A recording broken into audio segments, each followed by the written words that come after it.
Do have exciting news of my own, and I will enlighten you very soon. Are you digging for dirt on me? No. Did Kane put you up to this? Okay, what's it about? Audra, there's something that you need to know about the kind of person she really is. The air in Genoa City is thick with unspoken accusations, desperate alliances, and the chilling premonition of a storm about to break. Today's episode is a masterclass in tension, weaving together the fates of its residents in a tapestry of drama that promises to unravel in the most spectacular fashion. Scene 1. Chancellor Park, a morning of ominous calm. The episode opens not in a lavish penthouse or a corporate boardroom, but in the deceptively serene Chancellor Park. The early morning sun filters through the autumn leaves, casting long shadows. Victor Newman, despite his decades of ruthless business conquests, looks every bit his age, his shoulders slightly stooped as he sits on a bench, staring into the middle distance.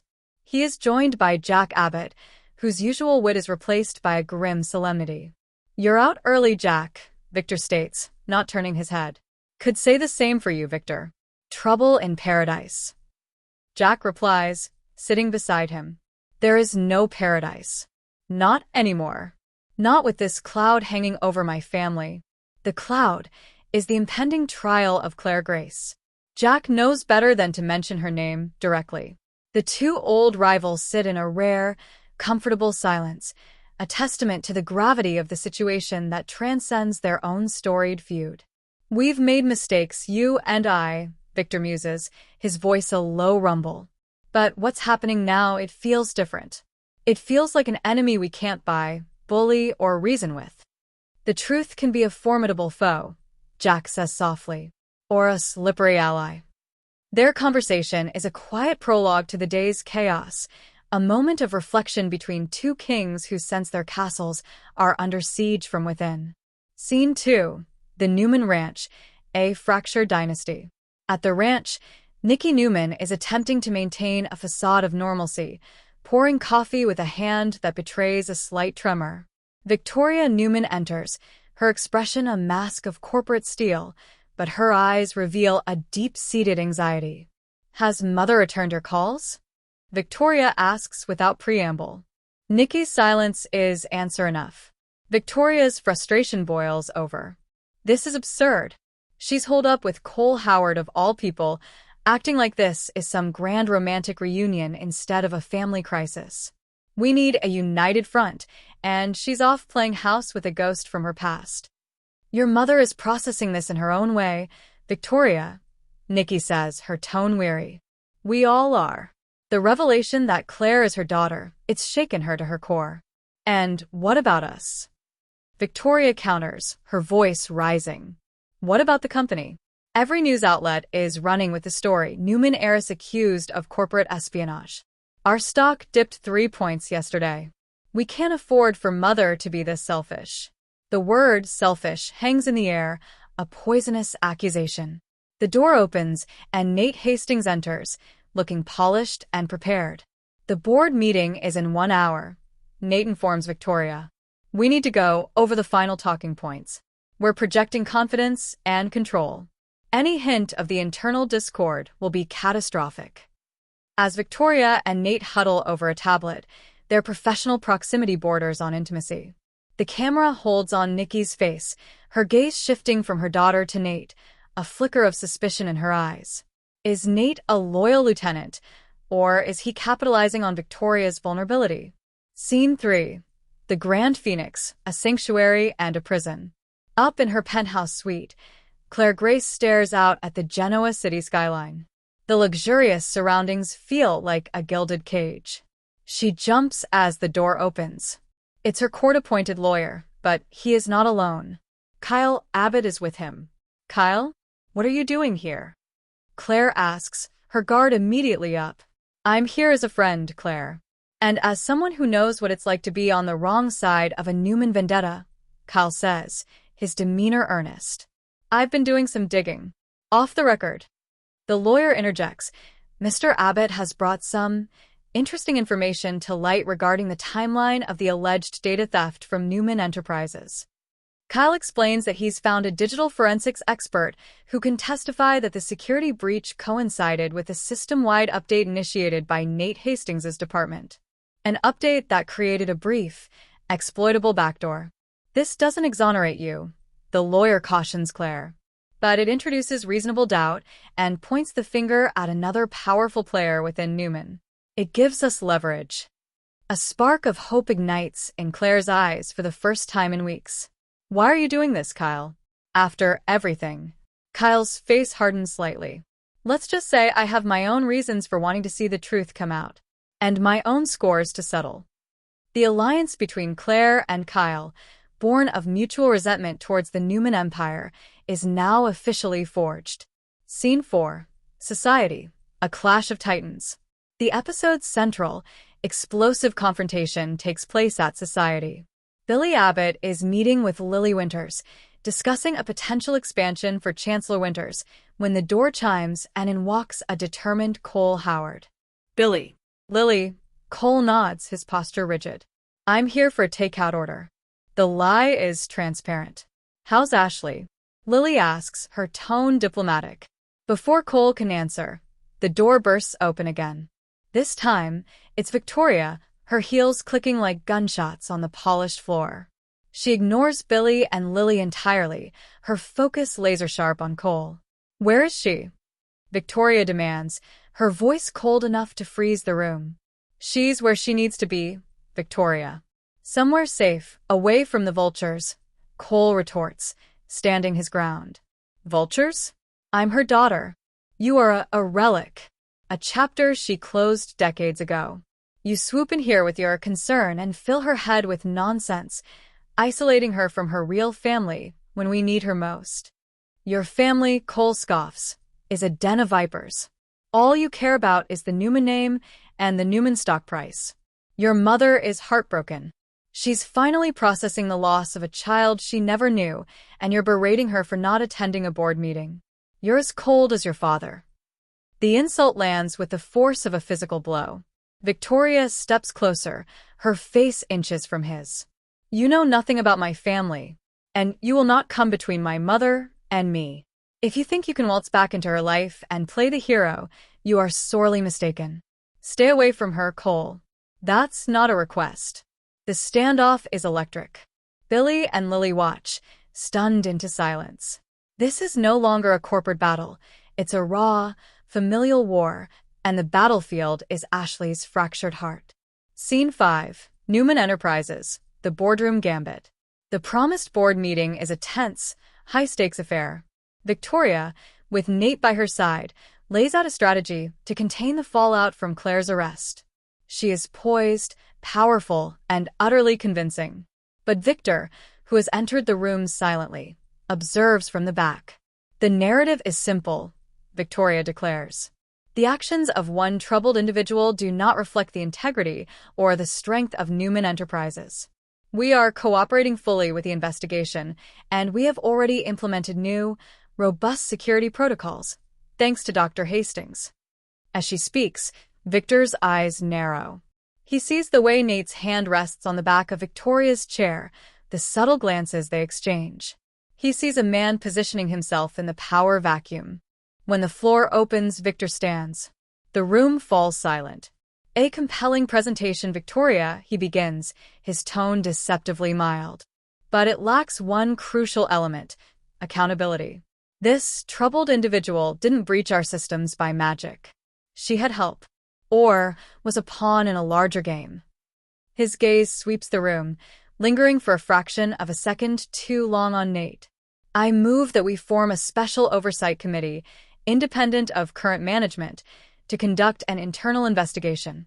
We will root out the source of this cancer, no matter how high up it goes. The board members shift uncomfortably. Victoria's face is a mask of controlled fury. Victor has publicly undermined her authority and thrown a grenade into her carefully laid plans. The vote is called, and it passes. Victor has just declared war on his own daughter's regime. Scene 6. A dark secret at the Abbott cabin. The episode's B-plot takes a darker, more mysterious turn. Allie Ng and Johnny Abbott are at the Abbott cabin, sorting through old boxes, for a university project. Allie pulls out a dusty, leather-bound journal from a hidden compartment in an old desk. "Johnny, look at this. It's got a lock," she says, intrigued. Johnny tries to pry it open. It's stuck. Looks ancient. Probably some of my dad's old, cringe poetry from college. As they laugh and wrestle with the lock, the camera zooms in on the journal's cover, where the embossed initials are barely visible. EC. The scene shifts to a dimly lit room at the Genoa City Athletic Club. Tucker McCall is on an encrypted video call with the enigmatic Audra Charles, who is in Paris. "It's gone, Audra," Tucker says, his voice tight with panic. "I turned the place upside down. It's not there." Audra's face on the screen is calm, but her eyes are deadly serious. "Find it, Tucker. That journal is not a nostalgic memoir. It's a roadmap to every dirty deal, every buried secret, and every silenced enemy from the most vicious corporate war this city has ever seen. If the wrong person finds it, we're not just ruined. We're in prison." Tucker runs a hand over his face. "I think it might have been left behind at the Abbott house. After everything that happened with Diane," the color drains from Audra's face. "Get it back. Whatever it takes." The call ends, and Tucker stares into his whiskey glass, a man who has just realized that a ghost from his past has the power to destroy his future. Scene 7. Crimson Lights, an unlikely alliance. As evening descends, the emotional threads of the day converge at Crimson Lights. Sharon Newman is closing up when a weary-looking Nikki Newman enters. "I thought you could use this," Sharon says softly, sliding a cup of chamomile tea across the counter.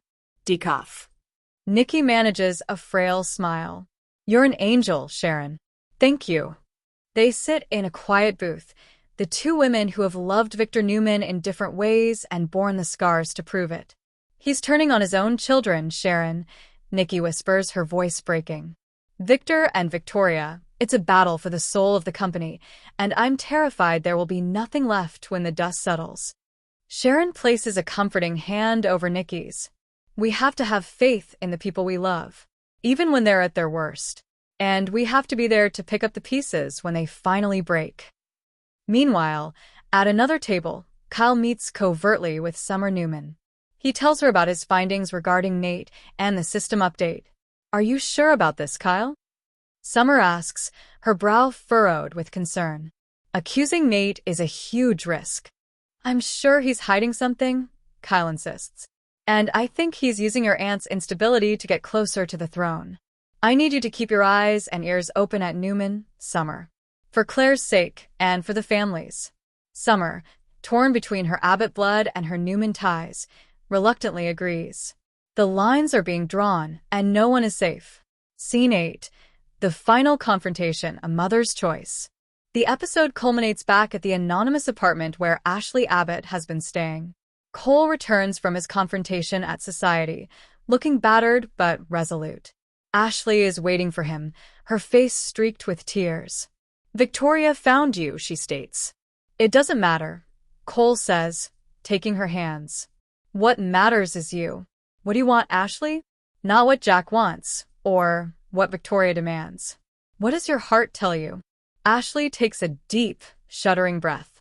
"It tells me that the daughter I thought I lost forever is alive and in terrible trouble. It tells me that the man I loved with my entire soul is standing in front of me, offering me a strength I haven't felt in years. My heart is telling me to fight for my family, the one that was stolen from me."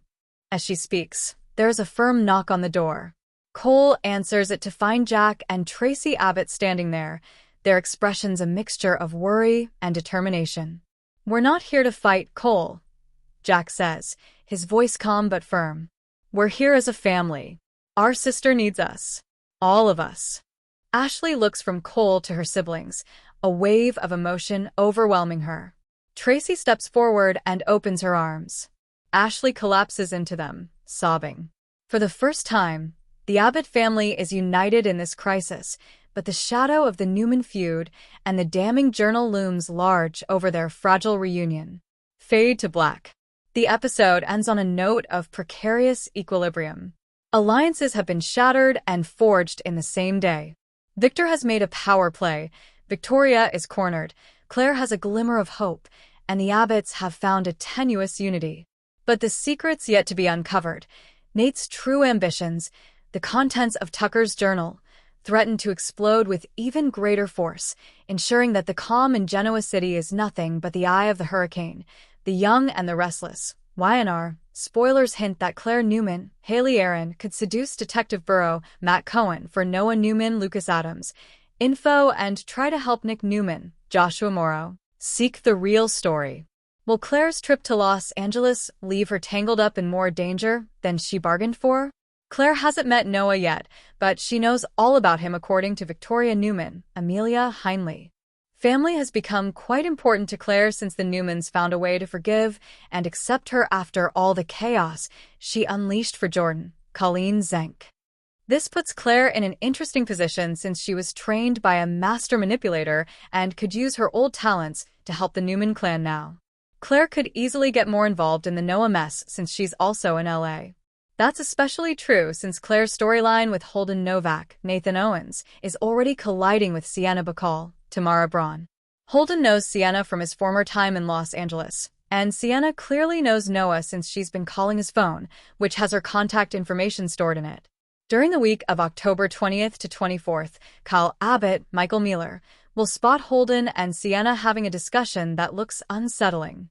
After Kyle points the suspicious situation out to Claire, she may quiz Holden and try to make sense of what's going on.